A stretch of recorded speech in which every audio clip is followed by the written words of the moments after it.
Welcome back to another Stephen KC video. I have not filmed a video in literally like 2 weeks. I know, what are you doing? You're slacking. I am slacking. Whoa. But anyways, what we have today is I got my new driver and it's a little stiffer than my last one that I had. So what we're gonna do is just kind of walk through, walk it around. Garrett's gonna give me kind of a lesson on his driver because as you guys know, when he hits his driver good, it goes the furthest in the group and it's fairly accurate every single time. I'd say you have the best driver in the group right now. This shaft is a lot more stiff than Steven's last one, which is definitely key for his club head speed because it's gone up. Since he originally got his Maverick, it's actually gone up a lot. He's been in the gym, been hitting hard, he's been getting massive, so. Yeah. Obviously, if you guys are in the gym and you're progressing in strength, you're gonna probably have to get your shaft stiffer. Yeah, let's get into it. Yeah, weak shafts are good sometimes, but like at this point where I'm at right now, I can't even use them. Right. Also, if you guys hit that subscribe button, we will hit 200,000 subscribers and let's have a like. Let's see if we can't get 5,000 likes. We're getting back into the regular golf. Actually, that's all I do now. I'm just gonna warm up. What do you suggest? A couple warm up swings? Yeah. A little quick there, Steve. That's Steven's biggest problem is when he swings hard, he gets quick on his downswing and his transition gets off. Whenever he slows it down, sometimes his lower body, he's a soccer player, so sometimes his lower body fires way too soon and way too quick, and his arms get behind and then he comes over top. Anyway, let's watch. Now, that's what I'm struggling with. That was not good. Well, a lot of times, this is really weird, but Steven, I can tell, is almost as much of a field golfer as me. I like to give him a mental picture of slowing down his lower body because when it's going right or left, it's always because his timing between his upper body and his lower body is off. So as you can tell, he calmed it down and it went straight. Key right now is how do I consistently do that every time instead of missing the driver? I think the key, especially when playing golf, is always having a mental note. Like for me, and this isn't for everyone, but for me, I always try to have some little thing that I'm thinking about. Not a billion swing thoughts, but just one thing that gets me to like trigger into my swing, if you know what I'm saying. So like for Steve, it's just slow down the lower body. I think that's his key because that's gonna allow him to shallow it out, have the good timing between the upper body and lower body, and hit it dead straight. A lot better on those last two. See, a lot better. I haven't played golf in about 2 weeks, but I can literally just, all I need is if I can take this driver, because you guys know, that driver and my old Maverick, I could not use it. I literally could not use it. I'd go to the course and I'd be switching up literally every round. I'd have a different driver because I'd just be trying to figure out. But if I can get this thing perfected and mastered, I promise you I'll be catching a couple more dubs. Those last two, you're hitting a little down on it. The other thing is sometimes Steven will hit down and across the ball a little bit. That's why you see the cut spin or the double cross hook. So you need to hit a little bit up out there. A lot better. Still a little fade. A little bit of a fade. Sometimes it's just on his downswing. It's like almost before he finishes his backswing, it's like his lower body's already starting, which just the slightest bit can throw his swing off. So. All right, here we go. Like Garrett was saying, I'm gonna try to get more up on it and slow my bottom height down. Still quick. God. It's just, you can tell, especially with, if you guys just watch on the video, you can tell when his hips start before his backswing finishes. So I almost feel like for you to like get in good timing, let your backswing finish and then everything starts together. Hips and upper body. Lower body, everything's moving at once. That's how you squat and you explode off the ground. Yes. Oh my butt. I understood that. Yeah. I felt like I paused at the top. I don't know if it looked like it. I felt the pause at the top, which is good. This is good. Also, after this little range, Garrett gives me this lesson. I'm gonna go through all my clubs and have just like a lit range session, a little bit of one. What if I want to hit a little harder? That's what you do. You let your backswing stop, and if you can let your backswing stop and everything fires at the same time, it's one motion, you're here, and then everything is just exploding. You know what I'm saying? So that's your biggest key, is let everything move together at once on your downswing.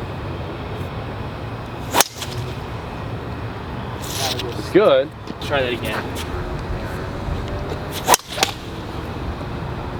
That was nice. Whenever you're hitting the snappy or the pushy, feel like you're pausing at the top of your backswing. Let everything move together at once. That's real nice. That's going a ways too. Oh, you. Stop. Also, I know what I did wrong there. sometimes Steven's first move from the top of his backswing, his hand's almost like over, so that's when he comes over the top as well. But like the first move needs to be, you know, coming from the inside. You need to get it. Sometimes you get a little over the top. with that, I feel like I came from the inside and it did that. I will say, this is one thing that I've been working on a lot too. I'm gonna tell him one more thing, and then I think he's gonna be good. Is sometimes when I start my backswing, if I'm playing bad, sometimes I roll my wrist as the start of my backswing, and it's like almost like I'm starting my swing with my hands, which is not good. So if anything, Steve, I wanna feel like you're not really breaking that wrist. And you're almost not necessarily shoving it to the outside, but don't feel like you're rolling your wrist to the inside, because then your only move when you get to the top of your backswing is a little over the top. It's not much. He's not really over the top that much at all, but it's just enough to cause sometimes those high rights or the low left double cross. Better. That's a lot better. I like that. I'm trying, like, it takes time to go through these changes for me because I'm a little bit slower than the rest in golf, like in the group, so. But I disagree though. I feel like he's improved faster than anyone in good. I'm not kidding. I know, but it's easy to improve when you're a 30 handicapper. If you watch his ball flight, he has the potential to be scratched no problem. It's all about consistency now. That's just open face. Because I don't think you were really over the top on that swing. I'm gonna record one on my phone so I can see. Sometimes it's a little tough to notice, but. See that? Everything's actually so good. He's letting it stop at the top. See, sometimes though, when his club's like there, his hips already start moving down, but that's good because he let the club stop. Now everything's moving together all at once. I mean, that's a pretty solid move. If anything, it's gonna be a little bit of club face being open, but I mean, that's not a bad move at all. Yeah, the thing is with Steve, his biggest one is his lower body and his upper body get out of sync, and the timing is not very good. So that's the real big thing that we're trying to figure out here.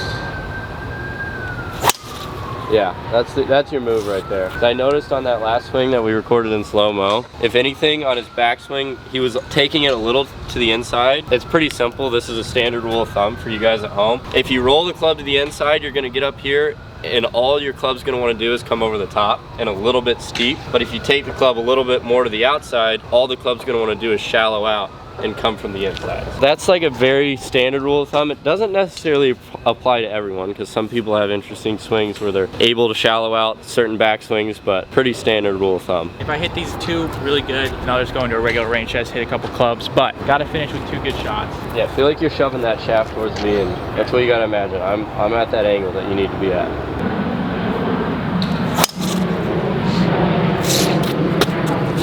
I'm gonna take your hands and just do this.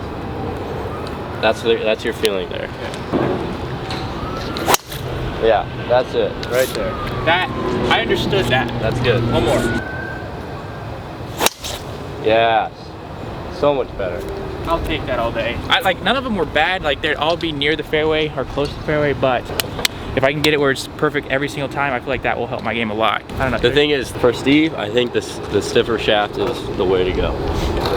All right, here's what I'm gonna do. I'm gonna start with my wedges and I'm just gonna go up, pick some targets, just go through the whole bag, and that's probably gonna call it a day. But after that, I understand the main thing that what I was doing, I was like, here's the thing, I don't know anything about the golf swing, like the cupping and stuff, but when Garrett actually grabs my hands and tells me what to do, I understand that. And that's what a lot of, like, Grant has to grab me and tell me what to do. That's how I learn. You can't just tell me, hey, shaft out to your right. I don't know what that means. I'm gonna start with a 60 degree. Another one is walk up this way, hit this one, walk, hit that one. You do it all in one. That feels good. I'm gonna jump to a 54 degree. Yeah. Just look at that.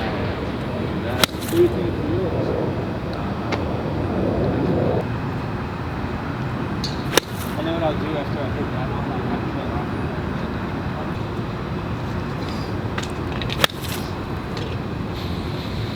All right, I'm at the 54. I'm gonna jump from a 54 to a P wedge. I don't know if you guys know, but I'm going to that white sign out there. Almost hit it a couple times. P wedge down, boys.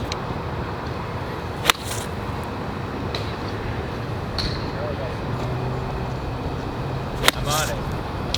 Context good standing down there. I'm gonna jump from a P wedge to a 7-iron, and then I'm gonna mess with my hybrid and 3-wood.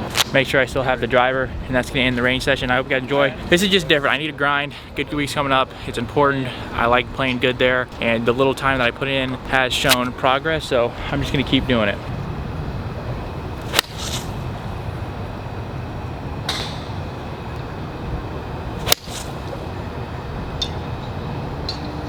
All right, here we go. I'm gonna jump to a 4-iron, then I'm gonna go to my 3-wood, and then 1 driver. I was walking up to that. Dude, I'm hitting these so good.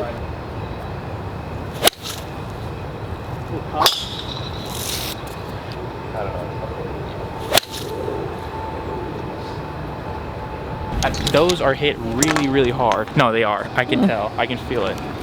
Don't even lie to me, Chase.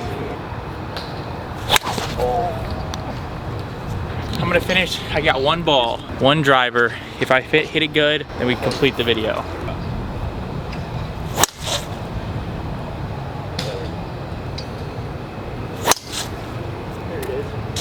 There goes, that was a driver lesson, a little bit of a range session. Hopefully my driver's feeling good. New driver, I have not played with it on the course, so I just want to get a little range in, have Garrett teach me a little something, and then hopefully I'll be good for a good week. But hope you guys enjoy. A match against Grant will be coming out very soon, so get ready for that.